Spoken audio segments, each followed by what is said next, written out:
psychologists on stage, perhaps a first for Lausanne. There is a kind of woundedness that's hard for us to talk about. It impacts virtually every social issue that we've been talking about this week. It goes by various terms: emotional pain, mental illness, psychological trauma. Global mental health is no small issue, yet often it is the whole in our attempt to do holistic mission. Today, we've been focusing on the workplace.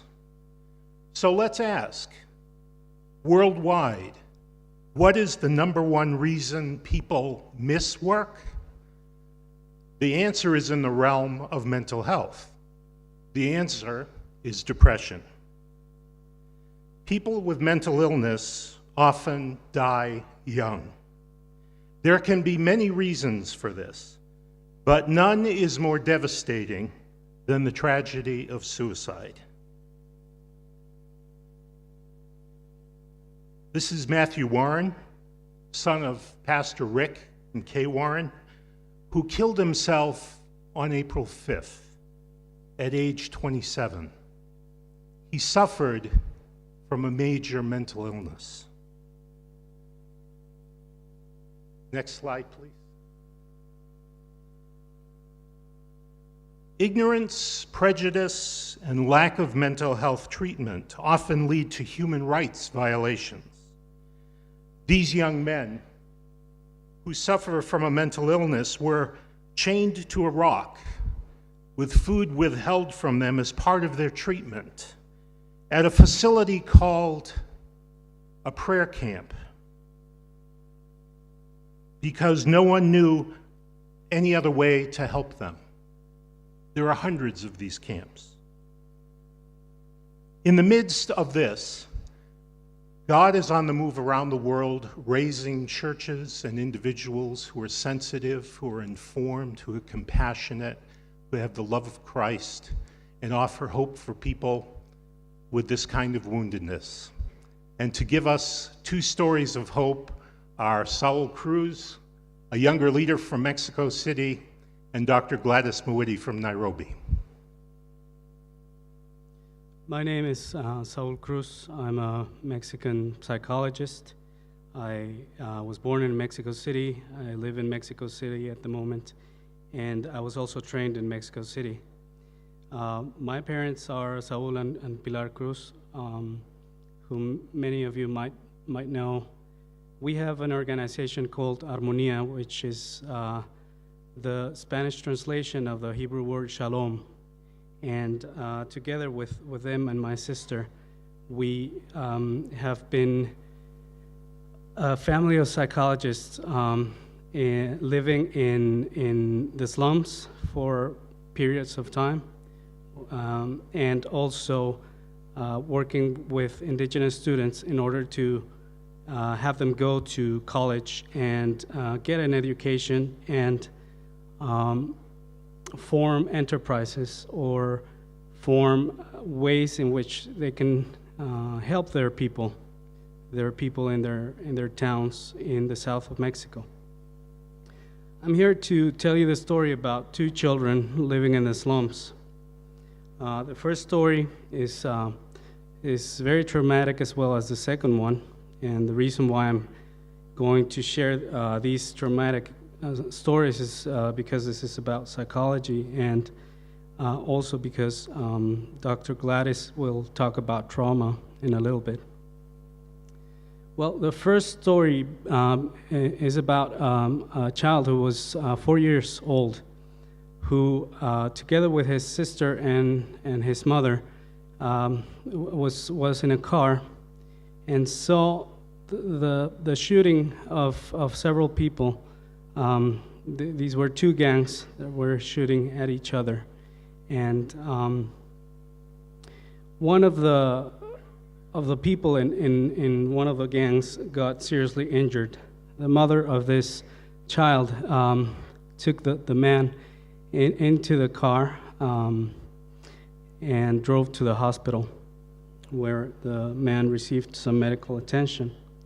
And the second story is about another child who also witnessed a shooting. This time it was a murder by some people who were working for drug dealers.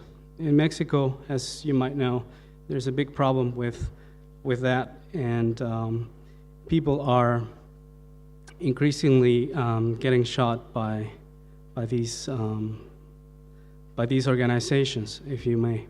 So this child witnessed this murder, and his mother took him and her baby. Next slide, please. Her baby to me. They came and they talked about how they needed a new place to live because they were worried about this, about their lives, because if the drug dealers found out that he had witnessed that, they would certainly kill them all. And it was a time of distress for me and also for my family, because we did not know how to help them without risking ourselves in the process. After some years, we were able to help them, and now this child is now a teenager, and he lives with his mother and his brother in a safe place. But anyway, you see, the first child in the story was me, and I wanted to share that with you tonight because one of the reasons why we do psychology, why psychologists do what we do, is because some of us believe that life has formed us, that life has given us experiences that will shape us. And in that sense, I would like to tell you that, psychology is not just for people who are not poor, or it is not just a luxury. It is a matter of honesty. It is a matter of disclosure. It is a matter of walking alongside the person you are with and the person you are treating, if you wish. So now I will leave you with Dr. Gladys. Thank you. Now the Lord has called us to a ministry of bearing the good news to the world. And our world is ablaze with terrorism, drug trafficking, the AIDS pandemic. And the result of that is fear, grief, loss, broken relationships, poor mental health. And in the next slide, we realize that mental health is actually a prerequisite for development, for reconciliation, for peace, for healthy relationships. And the question is, who will lead the troubled to the streams of living water? In the next slide, we share how God asked us in Africa, Oasis Africa, my organization, what do you have in your hands? And we began mobilizing the church to care and counsel, beginning with the Rwanda genocide, Nairobi post-1998 USA embassy bombing, grief and loss for the AIDS pandemic, the vulnerable young people and children in our society, and then member care and the staff support for stress and compassion fatigue, especially for Christian organizations in ministry. In the next slide, I share that as Christians, we have great resources, and we can face the challenge or walk away. In Nairobi, we train counselors in Kenya. Here they are in training. And in the next slide, I show you how, at Oasis Africa, we have what you call the ripple effect model, equipping Christians to care and to counsel, to train others. They become agents of reconciliation and agents of peace. And so we are able to enhance individual and community mental health. And so the questions that we should be asking the church today is, who is my neighbor? In what ways is my world at war, even if it is my own family? I can engage or deny the reality. What do I have in my hands to bring healing to the people around me? So in Kenya, we train trauma counselors. Many of those are Christians. We go to Burundi. Here they have been trained and they are ready to go and engage the situations in their churches and communities.